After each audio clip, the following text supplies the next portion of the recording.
Hey, it's Pastor Allen, and my guest today is Eric Metaxas from New York City. They let you out. We're glad to have you. I don't know if they let me out. I got the heck out, though. I'm here. Well, you don't have to go back. You know, taxes are better here. There's a lot of options in Tennessee. I think like pretty much everything's better here, so I don't need any selling. I appreciate it. Well, if you don't know Eric, he is a New York Times best-selling author. He is the host of a daily radio program, television program. Some describe you now as the Christian gatekeeper to New York City. What a mantle. I don't know who described me that way. It sounds like my mother or father might have been the one behind that. I don't think that's true, but thank you. I'll take anything. Best of all, he's my friend, and so it's good to have you back in Murfreesboro and at the church.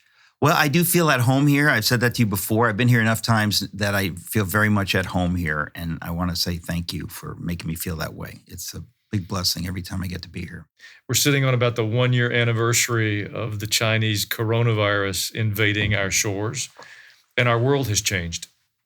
I don't know if the change is permanent, temporary, transitionary. What I do feel is that the change that has started is going to continue. Yeah. And I think it could be repurposed, and it could be to our benefit as Christ followers. And we could see a moving of the Spirit of God, unlike any we've seen before. But I know it is a extraordinarily disorienting time. Who could have predicted last February the world we've lived in for 12 months? Or the outcomes? I mean, the economy was roaring. I mean, and we're not in that place anymore. So I just want to take some big rock ideas and kind of get your perspective. Yeah. You know, I live in Tennessee. Our governor is a believer. I live in a small town. Man. Our mayor is a believer. The church that the governor attends, I have preached in that church years ago, and he was there. So I met him not too long ago, and he's like, I know you from, Leaper's Fork, blah, blah, blah. I thought, what? And then I heard him talk, and I thought, he's a real believer. He's not a believer. He's solid. So that's another reason I like to come back to Tennessee. So it's not New York. You know, I confess, before this last year, I didn't really think of governors and mayors as that essential.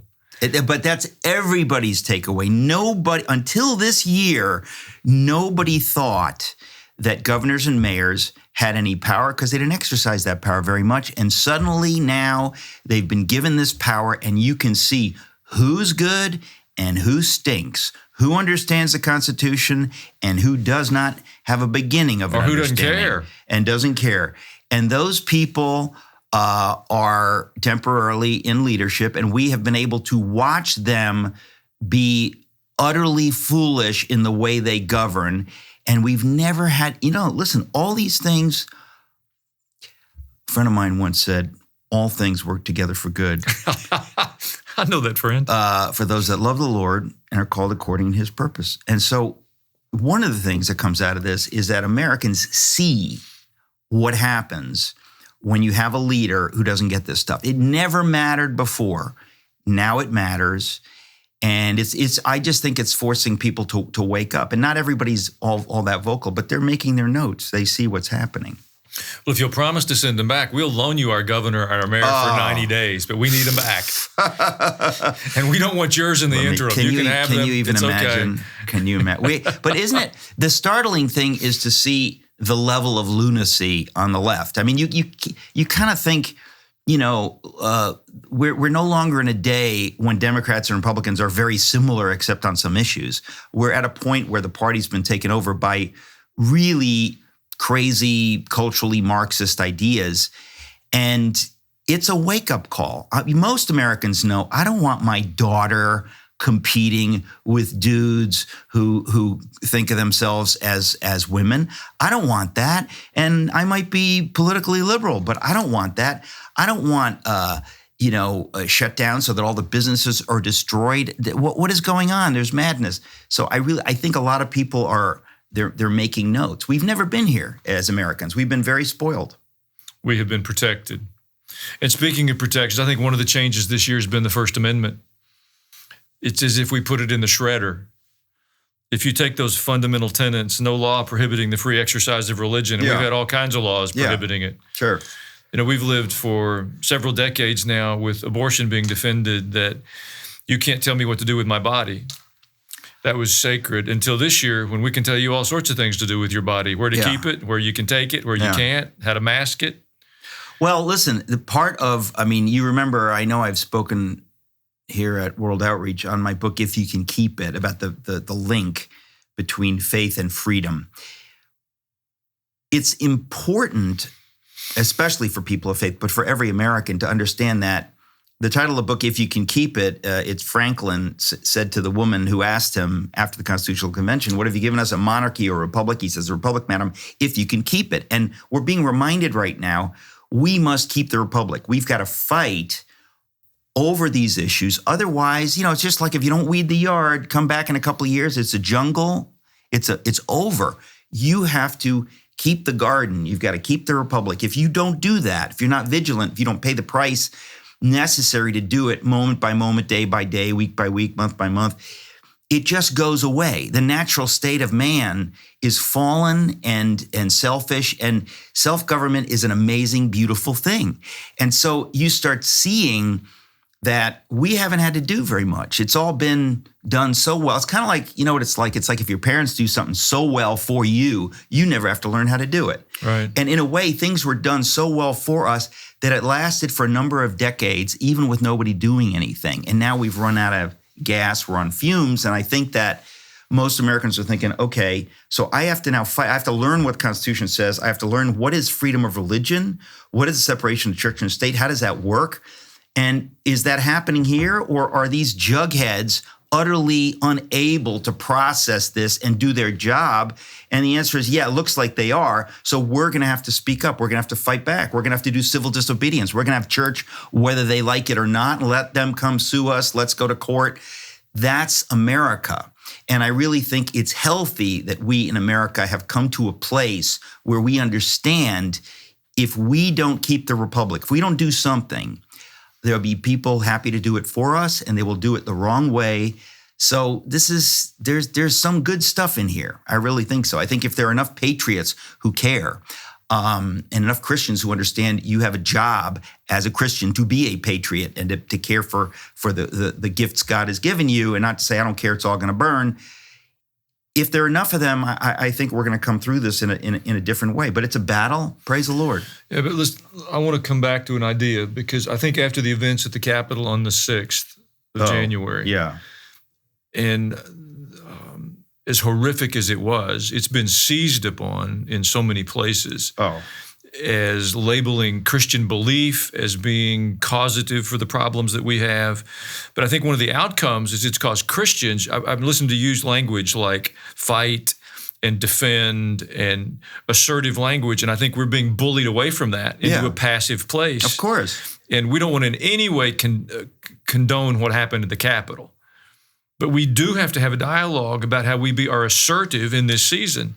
Well, so, I think there's a lot to be said. When we say, we don't want to condone anything that happened in the Capitol, can I be honest? I don't even know what happened in the Capitol, because the news has not covered it sufficiently. So they're putting forth a narrative, which they did the second it happened, that we're all supposed to accept it. And yet to this day, some cop died. They said he was beaten with a fire extinguisher. We don't know who did it. We have no information on this, and it's assumed that some Trump supporter did that. I'm here to say I don't believe that unless you tell me who was it. And by the way, if somebody kills a cop, do you know anybody who's not going to condemn that? I don't know a soul that would not be sickened by that. Amen. But CNN reported, I think literally 2 days ago, in the 8th paragraph of a story, that it doesn't look, the doctor said that his injuries were not consistent with blunt trauma injury. In other words, it was not what we've been told, but the news doesn't talk about it. So we literally don't even know what happened, and we're all condemning it like it was the worst thing that happened. We have not been given clarity on what happened, on who did it. We know that if anybody does something wrong, I would think Trump supporters more than anybody would say, we believe in law and order. Now, that narrative is not being put out there, and then we're being demonized for being Trump supporters.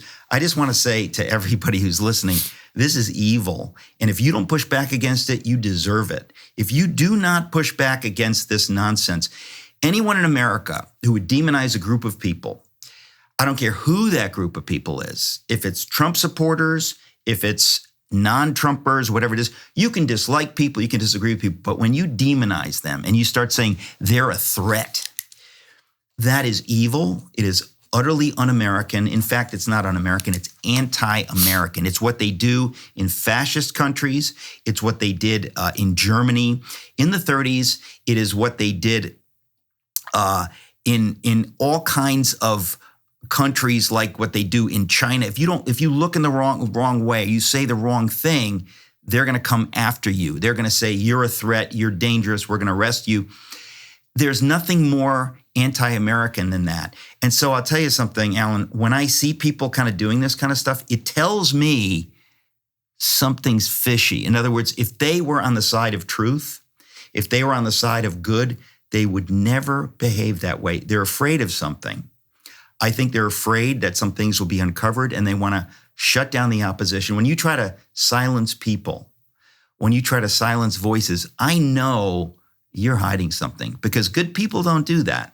So we have to push back on this narrative. And the idea, I just want to say the idea that anyone would dare to try to demonize people for how they voted, that's as despicable and as anti-American as anything we have ever seen. Every American needs to know your vote is sacred, and you should never, ever give anyone the right to do a thing like that, because that is exactly like overt racism. Like he says, because of this, I'm going to demonize you, I'm going to hate you, and I'm going to make it okay to hate you, that other people are going to hate you. And if they don't hate you, I'm going to persecute them. That is what happens in places like Germany in the 30s. And to see people so out of touch with the American founders' vision and the Constitution to be pushing this stuff, we've never been here before. But if the people on our side do not push back and do not scream and say, we will not stand for this, we deserve it. I agree. And it's brought back into the discussion, something I heard years ago in graduate school, that Christian nationalism was toxic and to be avoided at all cost. Yeah. God forbid you should be a Christ follower and a patriot, as if we're going to turn our nation over to people who are agnostics and atheists. And I think these current events have pulled that back into the public square again. And in some more liberal theological circles, it's causing big chunks of the church to step back or step away. And I think we have to use our voice. Point. You have to be, but this is the point, separating the sheep from the goats. Because if you just have a little bit of cowardice, you're going to hide under the desk because you say, "Oh, I don't want them coming for me. I don't want to lose my reputation. I don't want to lose blah blah blah blah blah." And I think, well, trust me when I tell you, the Germans who did not do the heroic thing didn't do it for exactly these reasons. When they said, "Yes, I'll do business with that company which is working with the Nazis to murder and incinerate Jews." It's like, if I don't do it, somebody else will do it. I might as well do it. And maybe I can have some good influence. But the point is, I need to eat like everybody else. So I'll do business with Satan. People in America today, they're doing business with China. China is torturing and raping and killing people for their religious beliefs. That is happening now. How can we sit by in a rich, strong nation like this and say, you know what, that's not our business. We'll do business with them, and we aren't going to use our power to force them to change their views of human rights and religious liberty. We're not going to do anything. How is that different from doing business with the devil? How is that different from doing business with the people who murdered the German Jews? I mean, the fact of the matter is, there were companies that did that. They said, you know what? I'm not going to let it affect my bottom line. I don't care. If you're that kind of a person, I want to know where you're coming from, Nike or Apple or whatever it is, and I don't ever want to give you a penny. We're at a time now where people need to look at this stuff, because this doesn't just affect us. It affects people around the world, and we are to be our brother's keepers to the extent that we can. So we're in some ways, these are exciting times, Alan, because we're having a clarification. And it's not like the Lord is missing. He's right here with us in the middle of it. He wants to guide us by his Holy Spirit. And you know and I know he wants us to be courageous. The people who built America were courageous people. The people who led the early church were courageous people who went to their death for their faith, knowing Amen. Jesus already defeated death. If we don't have that kind of courage, then we really don't have faith. And now's a good time to see. I visited the Holocaust Museum, Yad Vashem in Jerusalem. Yeah. And they have trees around the periphery that represents individuals who they labeled the righteous amongst the Gentiles, people who stood up on behalf of the Jews during the Second World War. And I had an Israeli friend who I was walking through, and he said, "Why are there so few? Why aren't there more?" And I look at where we're standing today, and we don't want to miss our opportunity to stand up. You don't have to have a microphone or a platform or a huge social media following. You may feel like you are an insignificant person, but there is no insignificant voice for the truth.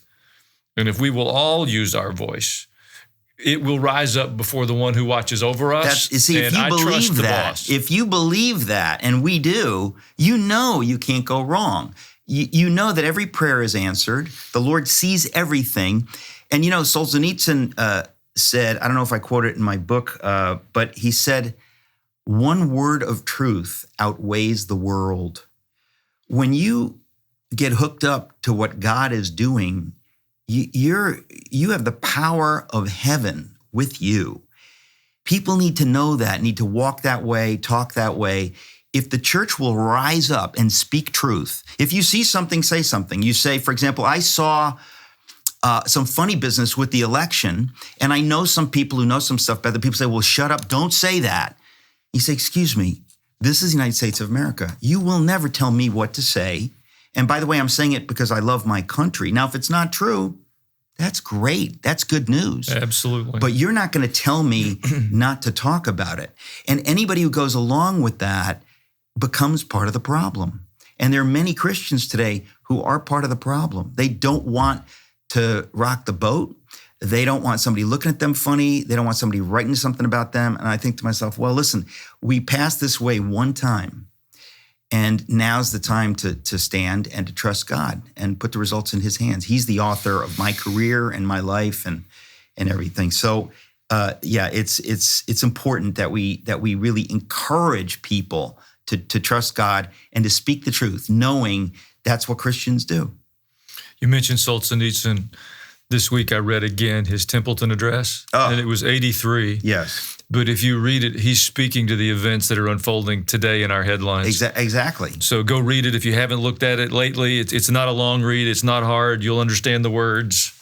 But he can speak with authority into what we're watching, and he paid a huge price to have freedom in his life. And if we're not willing to pay a price, we won't give freedom to our children and grandchildren. Well, that's the thing. We've got to pay a price. People have always had to pay a price, and it's a joy to pay a price. We're called by God to pay a price. People paid a price for us. Why shouldn't we pay some price? It's a good thing. It's a wonderful thing. Okay, you live in New York, center of a lot of media. Yes, sir. Censorship. We're watching things that it's unimaginable. I grew up with the ACLU, and they defended the most heinous things and said in the name of free speech, we had to tolerate them. Yeah. And so now we're watching without any apology. What happened to the ACLU? They've lost their voice all of a sudden, and they're censoring things in a way that it doesn't seem like the nation I've grown up in. Well, it's not. Look, the one wonderful thing about the left was they really believed in certain values like free speech. And they said, because a lot of times conservatives get stuff wrong, right? Conservatives maybe years ago would have said, no, we don't approve of that. They wouldn't have said hate speech. They would have said it's just something, it's unseemly. We won't have that. And so they were more on the side of censoring. And the left was always on free speech. I don't care if it's vulgarity, sexuality, where we just want everything, right? Well, today they have gotten silent because they have lost their principles. You may remember, like in the 80s, the ACLU, many of whose members are Jewish, defended a Nazi white supremacist group to march through Skokie, Illinois, which is a Jewish suburb of Chicago, mainly Jewish. And they defended it because they said, look, these people are vile, but this is America. In America, we will defend even that.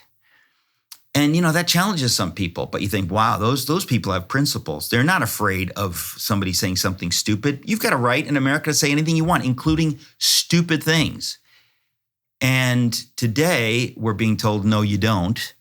If you bring up the election, whether there was fraud, you may be contributing to violence. You may be contributing to what happened at the Capitol. Well, what did happen at the Capitol? Until somebody tells me what happened and who did it, I'm not even going to allow that to be used as a cudgel to shut me up. What happened? People were murdered? Well, hey, guess what? I'm against murder, and everyone I know is against murder. So it's not like you can say, but people are trying to, when people try to shut you up, they're afraid. They're afraid of what you're going to say. And why are they afraid? That's why we need to speak louder, not less. We need to speak more and louder, not lower and not less. And we're going to see things. And I would be wrong if I didn't say prayer works. There are tons of saints praying and fasting. I'm doing 2 nights a week, a prayer call with a bunch of people all around the world. We're getting thousands of folks on Facebook Live or wherever it is. And I know there are tons of those happening. There are people praying all around the world. We need to pray. And we need to watch people online who are encouraging us along these lines. We need to feed our souls with the truth of God so that we can stand right now and so that we can pray into this.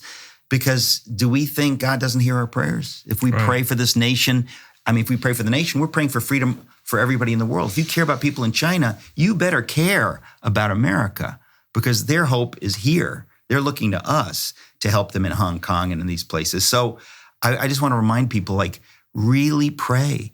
And God hears every single prayer. Don't ever doubt it because it's just not true.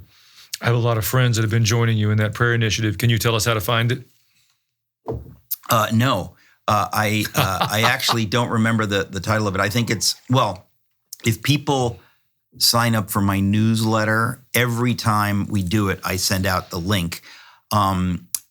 It may be called Global Prayer Initiative, but my website is just my name, ericmetaxas.com. And if you sign up for my newsletter, on every newsletter I send out the links to it, because it has been a real source of strength for people. And it's a little bit more on the, there's a little prophetic stuff going on or whatever. But I think the cool thing is God is uniting his church. And there's no longer time to be fussy. If people are calling on the name of Jesus, we just need to all be in it together. And we're all going to have differences and stuff. But these are people who love Jesus and they're crying out for freedom and for truth. And it's been a privilege to be part of it. We can put a link on our webpage to help people find it. But I think that's a great transition point. I've been concerned for the Christian community since the election and the events since, for a number of reasons. There were a lot of voices speaking into that community, prophetic voices, political voices. Yeah. I think there was a sense that there was a lot of malfeasance. There's a lot of anxiety just left over from COVID and essential and non-essential and censorship, all this stuff. But we cannot afford to live angry, resentful, embittered, hateful. We've got tools to offload that stuff. And we've got a little homework, it seems to me, to do in the Christian community. Yeah. We have to forgive. Forgiveness doesn't mean that we're endorsing what happened. Right.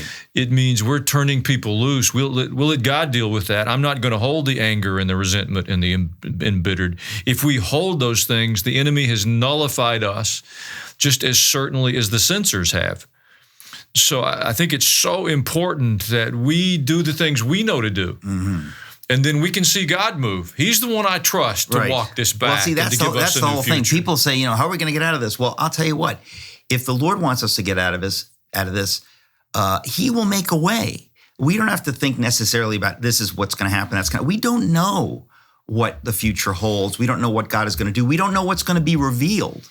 The Lord's, I believe, in the business of revealing stuff. I believe the swamp is going to be drained now, if it's to the bottom or not. But I think things are going to be revealed.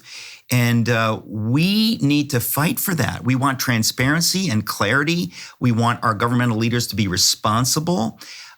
If they don't protect free speech, if they don't have a view of the Constitution that takes it seriously, if they don't have a view of the individual and respect for their fellow Americans, we need to throw them out of office and we need to speak against them. And there are many things we can do. But number one, what you said, we must trust the Lord. I think a lot of Christians get in their own view of things and, it's all going to burn. It's that, we're in the end times. And I think, well, no matter what's going to happen, you should be praising the Lord. If we're in the end times, praise the Lord. If we're not, praise the Lord.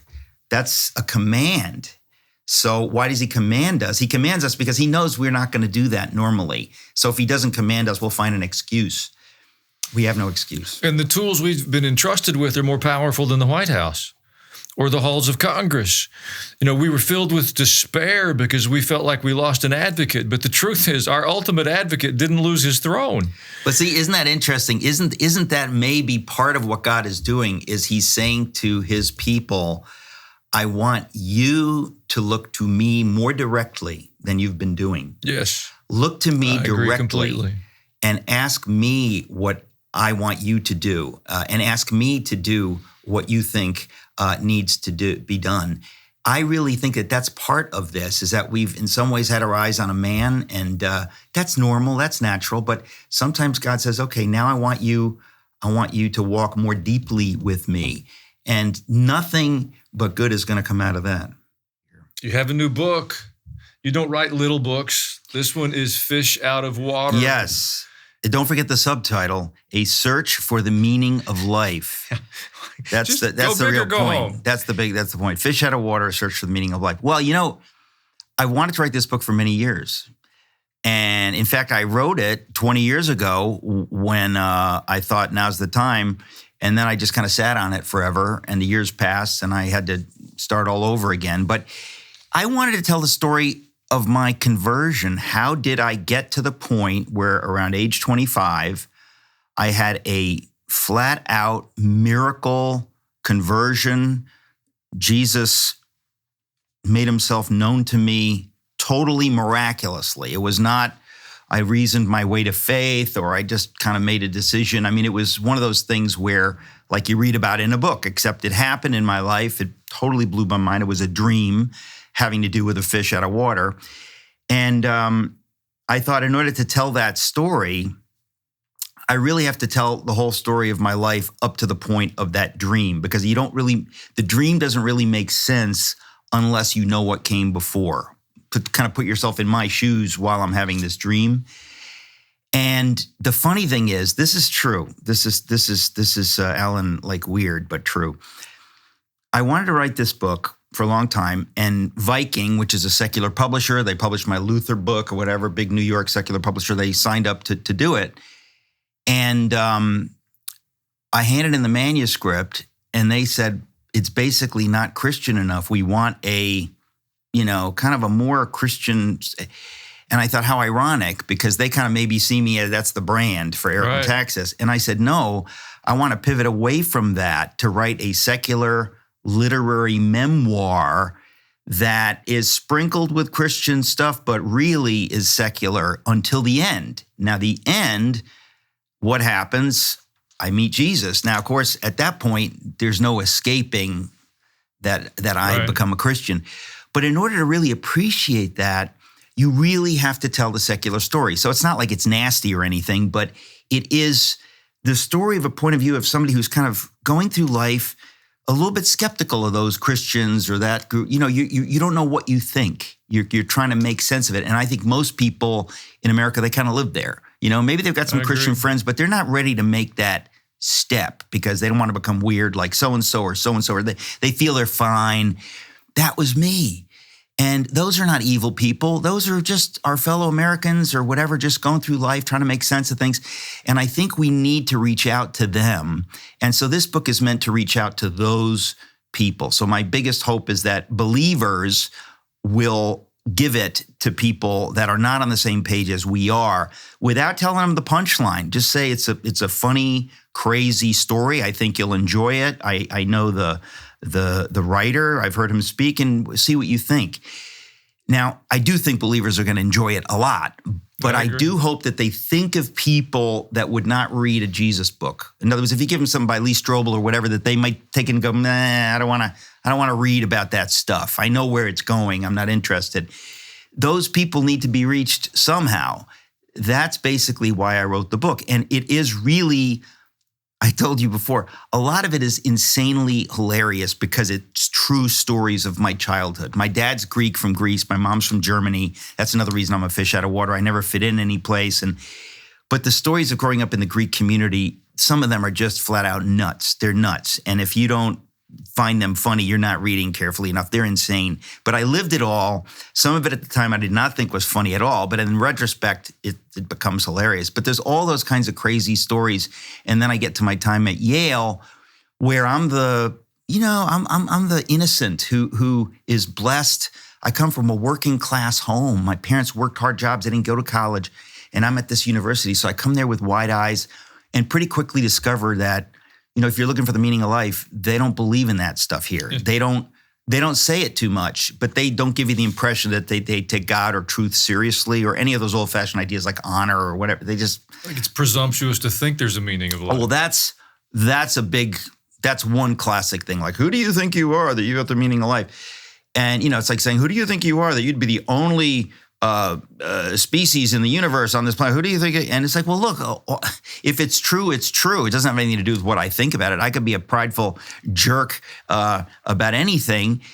And the question is it true? But I realized when I was at Yale that if I want to fit in here, I'm not gonna be that Christian, or I'm not gonna be too conservative. That's not what flies here. And I didn't know what I believed, so I just drifted along.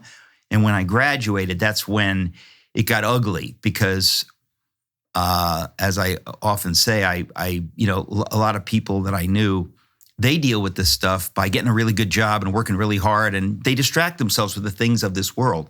I was not that distracted because I was trying to be a writer. So I went into a really dark period without getting into the details, but it was just, I was lost.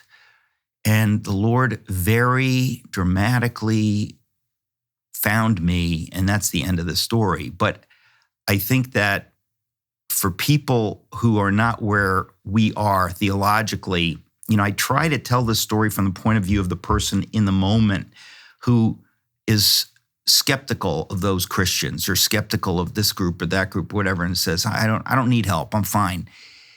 And because that was who I was. And I want to relate to those people and let them know you're not alone. A lot of people, they couldn't care less about the whole Jesus thing. They kind of think like, well, I'm not against Jesus. I just don't know. I'm just not into it the way you are. Not realizing that, of course, God is into them and he has a purpose for them, and he doesn't want to make them like that other person. He wants to reach them on their own level. And that's what I didn't believe. And so that's how the Lord communicated to me in the dream at the end of the book, that he reaches me on my own level in a way that just absolutely exploded my ability to take it in. I just said, this is a miracle. There's nothing more to be said now. And now everything is, the rest of my life is just going to follow from this moment, making sense of what happened in that dream. But by the Lord's grace, for the last 22 plus years, I've been walking with him. And in funny ways, I'm actually surprised it took me this long to write this book. I meant to write it years ago because only the first 25 years of my life, it's a memoir. It's not an autobiography or anything like that. But that's the basic story of the book. Well, I recommend it. The title, again, is Fish Out of Water, A Search for the Meaning of Life. And I think in some ways it's a bit more approachable than some of the hefty tomes you have pumped out in the past. Of course, because it's a goofball telling of my childhood and my, because your humor is more a part of this book. And so even if you're a casual reader, it's a very engaging story. Hopefully. That was my goal. And you always think, like, if you're writing about yourself, who's going to care? But then I thought, well, I'm telling really crazy, funny stories that tell themselves, and stuff. So I've been told a lot from people that it makes a great read. Now that, again, as a writer, that's your hope. But I've told that a lot. One guy said to me, he literally read it in a sitting. He kept going until he. I believe that. That I almost don't believe, but I know he wasn't making it up. But I thought that's the highest compliment you could pay a writer, because there could be really important information, but it might be a slog. by the grace of God, it's not a slog.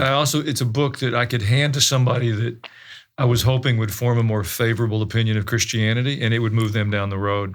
That's correct. That's exactly right. Tool. That was my goal, because I thought we don't have books like that. There are very few of them out there. There are many books, and I've written some of them that are just, they're straight up about the faith.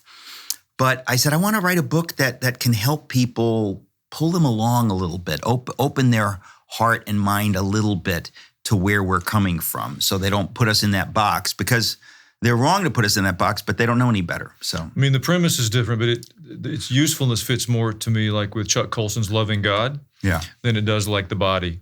Yeah. And so if people are looking for a read and a tool to help, I took this one you said, and since I was unconscious, the premise of the book is built around a dream, which I love. You introduce the supernatural without it being goofy. But since I was unconscious when it happened and I couldn't take any credit for it, that'd be like Lazarus taking credit for his own resurrection from the tomb. Boom. Well, you think about it, but that's a theological point to be made. Sometimes we act like we're responsible for our faith. Most of the time, unfortunately. And you think, wait a second, that faith is a gift, and you better get that straight, that that's not your doing, it's God's doing. But sometimes we kind of get pumped up like, yeah, I believe, and those jerks don't believe. Well, you are those jerks apart from the grace of God, so you need to have mercy on them. And so that's I find it interesting that the Lord chose a dream so that I could never say, I found my way. I didn't find my way. He found me. Well, if COVID has limited your mobility and you can't get to the bookstore, you can go get it. I downloaded it to my Kindle a few days ago, and so it has been a good friend with me. I highly recommend it, Fish Out of Water. Thank you, Eric, for another one. I say your books weren't accessible. I'm thinking Donald Drains the Swamp is pretty accessible stuff. Well, look, the Luther book is probably the toughest read, but I'm kind of proudest of that in some ways. But that's kind of, it's a hefty read. But listen, we're living in crazy times, and I honestly believe, Alan, that people they're more open to what's the meaning of life, what's going on. The things are so crazy right now that I think a lot of people are quietly wondering, what's it all about? What do I do? And only if you know Jesus can you walk through some of these strange times. And, we don't know how long these strange times are going to last or whatever. And I think that it's an opportunity. I didn't plan it. I didn't write it to come out during this bizarre time. But I do think people they're thinking a little bit more deeply, or they want to think more deeply. So. Okay. I couldn't agree more. Thank you for your voice in our nation. Thank you for yet another book, Fish Out of Water, A Search for the Meaning of Life. I'm going to finally figure it out. I got a book that's going to help. Don't you worry. I think you may have already figured it out. But I just want to remind people that even though I think believers will enjoy it, I know they will, but I want them to think of people who would not read maybe a Christian book and think of this as a way to build a bridge without telling them the punchline or whatever, just to show love in a way and to open a door. That's ultimately why I wrote it, and I just want to make that clear. Well, the book is filled with humor that's wrapped in truth, and that is a wonderful combination. I recommend it highly. If you don't know Eric Metaxas, read the book. Check him out, listen to his radio show. Pray for him. He is standing in a difficult place, standing for the truth of our Lord and his kingdom, and he's making an enormous difference. Thank you for what you do. Good to have you back in Tennessee. We'll teach you to speak a little hillbilly and drink some sweet tea and some true culture. Listen, I'm thrilled anytime I get to come back here. Thanks for having me. We're honored.